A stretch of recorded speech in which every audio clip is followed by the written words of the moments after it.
कहा गया उपसर्गा क्षयम्यांति छिद्यन्ते विघ्न वलय मन प्रसन्नता में थी पूज्य माने जिनेश। वो जिनेश्वर कैसे? जिनेश्वर कैसे? सामान्य तो इंसान है नहीं, जिन्होंने इस तरह से पुण्य का उपार्जन किया, उत्कृष्ट पुण्य के धनी। मैंने कहा था नाम कर्म की 103 प्रकृतियां होती हैं, उसमें सबसे उत्कृष्ट प्रकृति कौन सी? तीर्थंकर नाम कर्म। तीर्थंकर से बढ़कर के कोई पुण्य होता ही नहीं। तो ऐसा उत्कृष्ट पुण्य जो चरम शरीरी आत्मा बनकर के ऐसे पुण्य का उपार्जन करती हैं, और उस पुण्य के हिसाब से जैसे व्यक्ति पे अगर हम गटर के पास बैठेंगे तो क्या आएगी? सुगंध आएगी, सुगंध आएगी। और कई फूलों के पास जाकर के बैठे तो क्या होगा? सुगंध नहीं आएगी। गटर के पास जाएंगे तो दुर्गंध आएगी, और फूलों के पास जाएंगे तो बस जैसे के पास जाएंगे जैसी हमें सुगंध मिलेगी। हमारे तीर्थंकर परमात्मा सुगंध से भर, पुण्य के सुगंध से भरपूर पड़े भरे पड़े हैं। उनके नाम में इतनी शक्ति है कि हम उसका नाम का स्मरण करते हैं तो भी हमारे जीवन सुखमय बन जाता है, सुखमय बन जाता है। आप देखिए वर्तमान काल में कितनी पार्श्वनाथ परमात्मा की आराधना, कितनी, जहां जहां देखो, हर एक क्षेत्र से देखो, जिस पार्श्वनाथ भगवान का आप नाम को देखोगे तो किसी न किसी उपद्रव की शांति के साथ मिला हुआ। हमारे स्तोत्र पाठ देखो, चाहे शांतिक्रम देखो, लघु शांति देखो, ऋषि मंडल देखो, तिजयपोत देखो, नमियून देखो, भक्तामन स्तोत्र देखो, ये क्या है? सब तीर्थंकर परमात्मा की स्तुति स्वरूप है। और जब जब भी ऐसा कष्ट आया, जब जब भी उपसर्ग हुआ, जब जब भी ऐसे क्या कहते बीमारियों का तांडव बना, उस समय स्तोत्र की रचना परमात्मा की शरण लेकर के, परमात्मा का नाम लेकर के उन महान पुरुषों ने रचना करी और उपद्रव शांत हो गए। तो आप सोचिए तीर्थंकर नाम में भी कितनी शक्ति है। अगर हम श्रद्धा से, भक्ति से उनका नाम लेते हैं तो निश्चित निश्चित हमारी आत्मा कर्म से हल्की बनती है। कर्म से पुण्य उपार्जन की इच्छा मत रखो। नहीं, पुण्य तो बन जाएगा। पुण्य क्या है? कर्म निर्जरा की इच्छा रखो। हमारे कर्मों की निर्जरा कैसे हो? हम कोई भी धर्म कार्य करें, कर्म निर्जरा को हेतु लेकर के करें, पुण्य उपार्जन का हेतु लेकर के नहीं, कर्म निर्जरा का हेतु लेकर के करेंगे तो पुण्य तो बैलेंस में मिलेगा। उसको मांगने की जरूरत नहीं, उसकी कोई इच्छा करने की जरूरत नहीं। अच्छा काम किया है तो अच्छा फल मिलेगा, इसमें कोई बात ही नहीं। तो हम कर्म निर्जरा की इच्छा रख करके हर एक क्रिया करें, परमात्मा की भक्ति करें, परमात्मा की स्तुति करें, परमात्मा की स्तवना करें, निश्चित हमारा आत्मा का कल्याण होगा। इसके आगे दूसरा करते हुए आता है गुरु वंदन, सामायिक 24 वंदन। वंदन पता है? आपको पूछूं मैं एक प्रश्न, वंदन कितने प्रकार से की जाती है? आप क्यों बोलिए, गड़बड़ी कर रहे थे। वंदन कितने प्रकार से की जाती है? कौन बोलिया? 3 प्रकार से। कैसे की जाती है? अब बोलेंगे नहीं आप, ये प्रश्न नहीं है, आप समझ लो ये प्रश्न नहीं है। अभी इनाम मिले क्या नहीं मिले इसमें क्या लेना लेना, इनाम का प्रपंच छोड़ो ना। कैसे की जाती है? 3 प्रकार की कौन कौन सी है?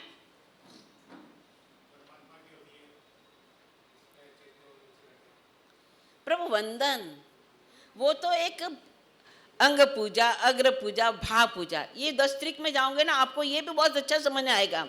हमारे यहाँ पर परमात्मा पूजा के लिए त्रिक बताए। क्या बताए? त्रिक बताए। वो 3 का होता है। 3 निसिही, 3 प्रदक्षिणा, 3 प्रणाम, 3 पूजा, 3 दिशाओं का त्याग। ये सब 3 की 10 चीजें बताए, वो अलग है। और मेरा वो तो बहुत लंबा विषय हो जाएगा, पर्युषण नजदीक आ गए तो फिर कब पूरा करूंगी, इसलिए मैंने कहा अभी ये थोड़ा ये बता देती हूँ तो मैं बताती हूँ बंधन। आपने ये सही बोला कि 3 होता है, 3 होता कौन सा? अब कौन बताएंगे बहने में? कौन बोले? ऐसे नहीं बोलो, आपको आता है तो ठीक है, पर दूसरों को मौका दो। कौन से होते हैं? बोलो भाई। ये भी सही है, ये भी तिक्कू, पर तिक्कू तो कब होता है और दूसरी वंदन कब होती है ये भी है। वंदन करते हैं ना हम, हमारे वंदन यहाँ पर वंदन 3 प्रकार की बताई। पहली वंदन होती है फीटा वंदन। फीटा वंदन का मतलब क्या होता है? अब जैसे, एक मिनट, जैसे हम रास्ते में मिले, आप श्रावक मिलते हो तो क्या करते हो? अरे यार, श्रावक को मथे वंदना में करते हो? जय जिनेश्वर देव की कैसे करते हो? हाथ जोड़ करके नहीं।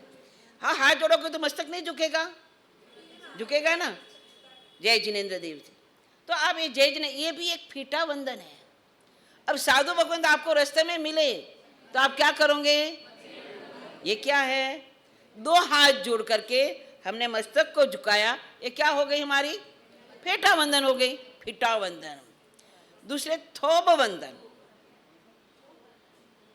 थोब वंदन यानी कि स्थिर। अब मैं यहाँ बैठी हूँ, मेरा मन तो अभी शांत नहीं है, इधर इधर इधर मैं ठीक कर रही हूँ, ये कर रही हूँ, वो कर रही हूँ, और कोई कहते हैं बाबूजी वंदन करूँ, बाबूजी वंदन करूँ। अरे मेरा मन तो ठीक नहीं है, और आप क्या कह रहे हो?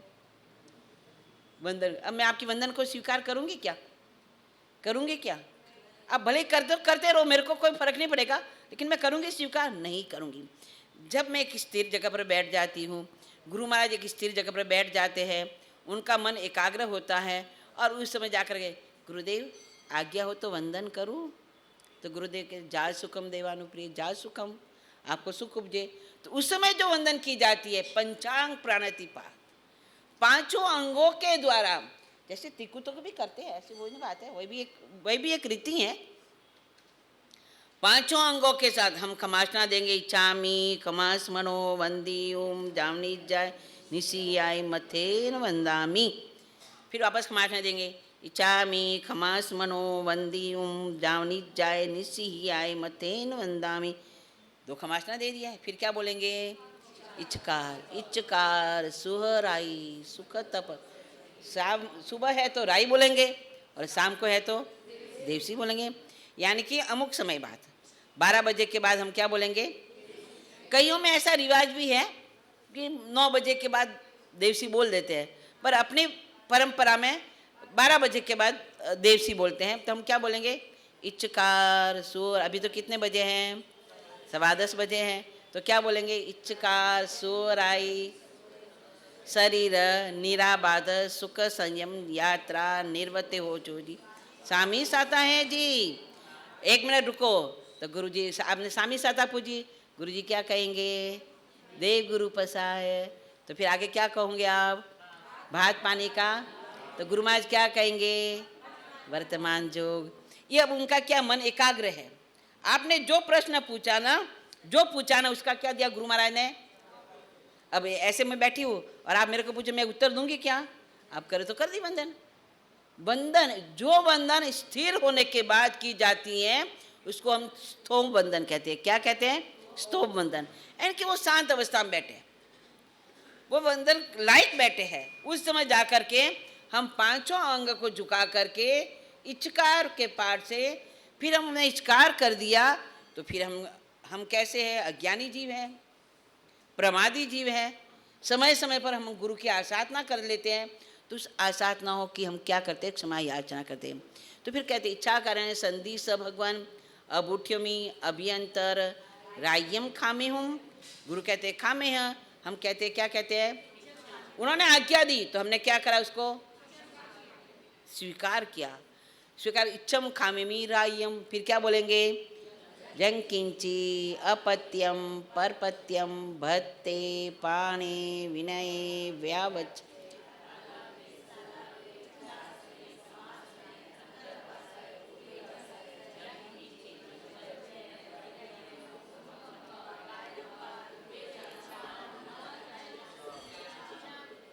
इसमें जो उसने भी जोर से बोला, उसने एक पद नहीं बोला, परहीनम।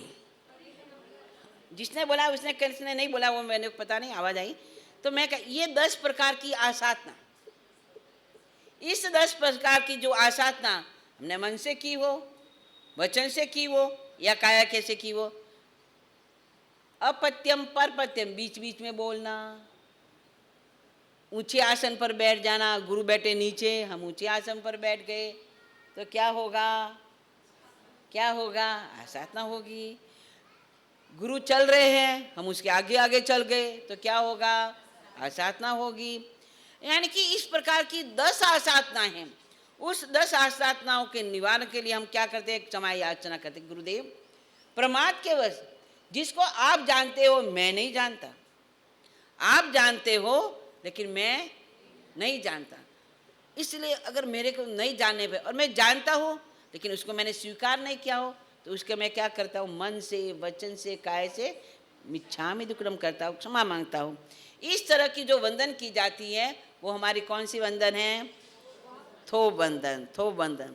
एक आती है द्वादशावर्त वंदन, वो आचार्य भगवंतों को की जाती है, पदवीधरों को की जाती है। उसमें 12 प्रकार के आवर्त होते हैं जो हम प्रतिक्रमण में करते ही करते हैं। वो वंदन प्रतिक्रमण में जैसे आपने सामायिक ले ली, भात पानी की मुपत्ति पड़े लेन करके, फिर आप क्या करते हो, वंदन। वो कौन सी वंदन है, द्वादशावर्त वंदन, 12 आवर्त की वंदन। द्वाद यानी कि 12 आवर्त से जो वंदन, अहो कायम काय संभासम कमनी जोबे किलामो अपकिलंतानं बहुसु भेनबे दिवसो वैकंतो जत्ता भे जवनी जनचंबे खामे मी खमास मनो देव से वैकम या राई वैकम आवश्याय पड़िकमामी खमास मनानम राई आसनाय तिथि संडाय जंग किंच मिच्छाय मन दुक्कड़ाए वै दुक्कड़ाए काय दुक्कड़ाए कोहाए मानाए मायाए लोभाए सब काल्याए सो मिच्छो वराए सब धमाय कमनाए जो मैं यारों को तस मिच्छामि दुक्कड़म। इस प्रकार 12 आवर्त से जो वंदन की जाती है उसको हम क्या कहते हैं, द्वादश आवर्तन।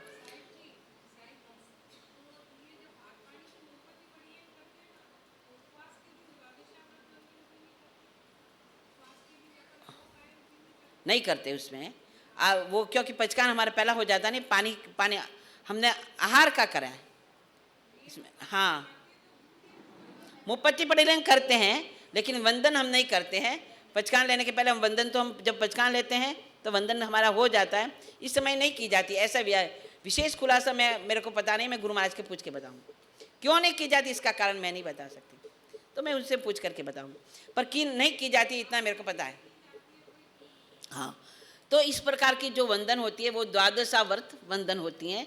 तो हमारे वंदन कर्म कितना प्रकार का है, कितने प्रकार का है, अब पक्का याद रखना, क्योंकि हमें अपना धर्म का हमें नॉलेज होना चाहिए। रास्ते में कोई श्रावक भी मिल जाए या रास्ते में कोई साधु भगवंत भी मिल जाए, तो साधु भगवंत मिले या साध्वी जी भगवंत मिले तो हमें क्या बोलना है, मथेन वंदा में बोल करके मस्तक झुकाना है, हाथ जोड़ करके।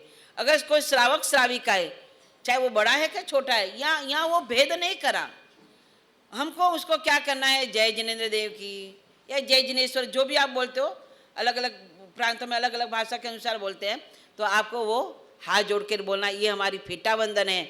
फेटा वंदन परस्पर होती हैं और थोप वंदन वीरतीधर को होती है, जो सर्ववीरतीधरधारी साधु भगवंत या साध्वी जी भगवंत होते हैं उनको होती हैं। और द्वादशावर्धन वर्धन भी उन्हीं को ही होती हैं। जो आचार्य पदवीधर होते हैं, आचार्य भगवंत होते हैं, उपाध्याय भगवंत होते हैं, उन्हीं को ही की जाती है, बाकी को नहीं की जाती है। लेकिन प्रतिक्रमण के समय जो हम पाप की शुद्धि करते हैं, प्रतिक्रमण हमारा क्या है, प्रायश्चित है। जो हमने दिन भर में पाप किया है उसका प्रायश्चित है। तो उस समय हम अपने सामने गुरु को रखते हैं, हमारे सामने गुरु की पहले स्थापना होती है और उनकी स्थापना करके ही हम प्रतिक्रमण करते हैं। ऐसे नहीं वो हमारे सामने गुरु है, ये नहीं सोचना वो तो स्थापना जी है, ये तो बोलते नहीं है, ये तो सुनते नहीं है। नहीं, वो सुने या ना सुने, एकलव्य ने धनुर्विद्या सीखी थी, किसके सामने सीखी थी, किसके सामने। अब उसने ये तो नहीं सोचा ये तो बोलते नहीं, ये तो मिट्टी की मूर्ति है, ये तो बोलती नहीं है, ये तो चलती नहीं है, ये तो कोई जवाब देती नहीं है, ये तो मुझे कुछ सिखाती नहीं है। नहीं, गुरु रूप मान करके, गुरु की स्थापना करके उसने उसको गुरु का लक्ष्य बनाया, और फिर विद्या सीखा, तो इसलिए उसके विद्या में वो क्या बन गया, अर्जुन से भी ज़्यादा पर। हम भी जो क्रियाएं करते हैं, जो भी अनुष्ठान करते हैं, गुरु के सामने करते हैं तो उनको गुरु रूप में स्थापित करते हैं। सिद्ध स्वरूप आधारक गुरु ज्ञानमय, दर्शनमय, चारित्रमय, शुद्ध श्रद्धामय, पाले पलावे पंचासारे अनुमोदे। इस तरह से हम तेरे शब्दों से, तेरे बोलों से हम इसकी स्थापना करते हैं, और स्थापना करके फिर हमको गुरु मान करके हम क्या करते हैं, उनके सामने वंदन करते हैं। वो वंदन अलग बात है, स्थापना की बात अलग है। तो इसके सामने हम क्रियाएं करते हैं। तो इस तरह से आज अपना समय पूरा हो गया। गुरु वंदन हमने कितने प्रकार की बताई, कितने प्रकार की बताई। अभी आपको याद रखना है कब कौन सी वंदन करनी है और किस समय करनी चाहिए। ऐसे नहीं कि खाते हुए बाबूजी वंदन करो, वंदन करो, ये वंदन नहीं होती है। बाबूजी कहीं चलते हुए वंदन करो, वंदन करो, उबार होने 2 मिनट वंदन करो, ये नहीं वंदन होती है। गुरु आपकी वंदन को स्वीकार करे, उसी समय आप वंदन करो, बाकी फिटा वंदन करो। और ये वंदन, ऐसी वंदन, उत्कृष्ट वंदन कृष्ण महाराजा ने करी थी। और भी आएगा, मैं आगे बताऊंगी कैसे करी थी, किस रूप में करी थी। तब उन्होंने जाकर के तीर्थंकर नाम कर्म का निकाचित किया। तो हम भी ऐसे वंदन करें, हमारी भी आत्मा कर्मों से हल्की बने। एक एक वंदन, ये वंदन करने से आत्मा जीवन में लघुता को प्राप्त करती है, विनय गुण प्रकट होता है।